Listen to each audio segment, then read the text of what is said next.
मुट्ठी भर आसमान। मीता के ऑफिस की आज छुट्टी है। रात को सोचकर सोई थी कि 5:30 के बजाय 6:30 बजे उठेगी। घड़ी देखी तो अभी 6 बजे हैं। सासू माँ की कोई आहट नहीं। अंगड़ाई लेकर करवट बदली तो सीधे 7:15 बजे आँख खुली। अरे बाप रे, कोहराम मच जाएगा, जो कि प्रत्येक शनिवार रविवार मचना तय है। या फिर माताजी सर बांध कर लेट जाएंगी, ससुर पैताने बैठ जाएंगे, ननद जवानी भर का दर्द चेहरे पर ओढ़े किचन में नाश्ते की आशा में चक्कर काटती रहेंगी।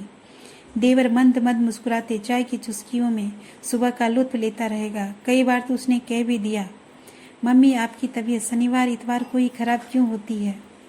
बेटा है तो घुर कर बात बदल दी जाती है।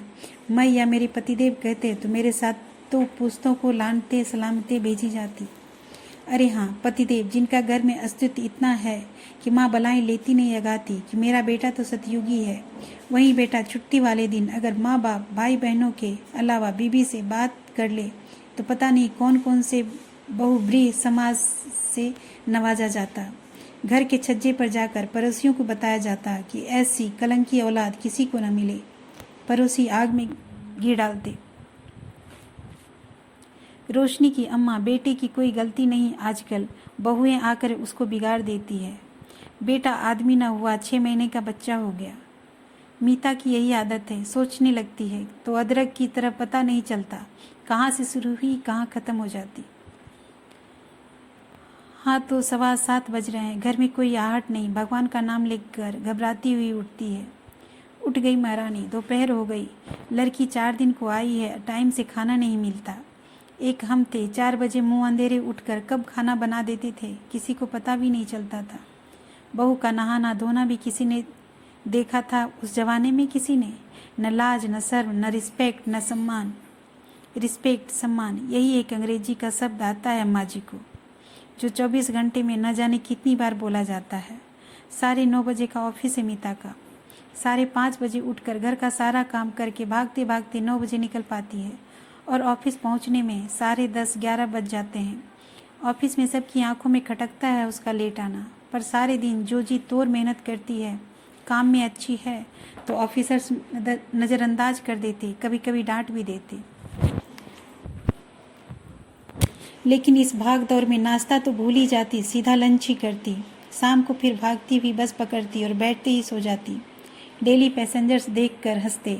उनको क्या पता कि उसके बैठते ही नींद बेहोशी छाने लगती और याद आने लगती पिछले रात से लेकर सुबह तक के ताने उलाने, शिकायतें, माँ बाप को घर बुलाकर जलील करने की धमकियाँ। मीता के सारे शरीर में खारिश होती है। सोचा शायद तेल मॉइस्चराइजर वगैरह नहीं लगा पाती इसलिए, लेकिन कुछ ही दिनों बाद लाल लाल दाने पूरे शरीर में निकल आए तो साफ हो गया कि कुछ सीरियस है। डॉक्टर ने बताया कि लाइकेन प्लेनुस है, जो कभी ठीक नहीं होगी। दवाइयों से केवल सप्रेस यानी दबाया जा सकता है। कारण अत्यधिक मानसिक तनाव। सारी बहनों की शादी हो गई, अब किस बात का तनाव है? सास ने जुमला उछाला और सब हंसने लगे। भाई हमारा तो दिल साफ है तो हम तो तनाव नहीं लेते। अपना दिल साफ रखो, सबका मान सम्मान करो।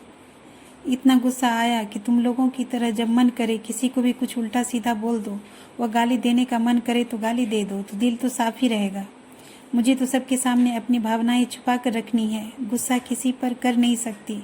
गाली देना संस्कार में नहीं है। गुस्सा आए तो अंदर ही अंदर घुटना है। आज छुट्टी है, लेकिन घर वालों की जो रोज घर पर रहते हैं, मेरे लिए तो वर्किंग डे ही है बस। प्लेस बदल गया है और साथ में घुटन भरा माहौल भी है। दिल साफ कहाँ से रहेगा? मीता ने ठान लिया कि अब और नहीं, वह खुद ही ठीक नहीं रहेगी तो खुश नहीं रहेगी, तो क्या फ़ायदा ऐसी ज़िंदगी का। अब वह अपने लिए भी समय निकालेगी। बाहर तो जाना संभव ही नहीं और पति से कोई उम्मीद ही नहीं है, पर घर पर ही अपने टाइम में किताबें पढ़ेगी, कुछ लिखेगी, जिसका शौक़ उसे बचपन से ही रहा है। उसने थोड़ा लोगों को अवॉइड करना सीख लिया है। घर वालों को फरमाइशों को पूरा करने के बाद वह अपने शौक़ पूरे करती। बीच बीच में सास ससुर ताक झाँक करते तो ध्यान नहीं देती। थोड़ी सी खुशी ने और दवाइयों ने प्रभाव दिखाना शुरू कर दिया है। वो जानती है कि उसके बारे में पड़ोसियों और किराएदारों से बुराइयों की बाढ़ आ गई है, लेकिन वो खुश है।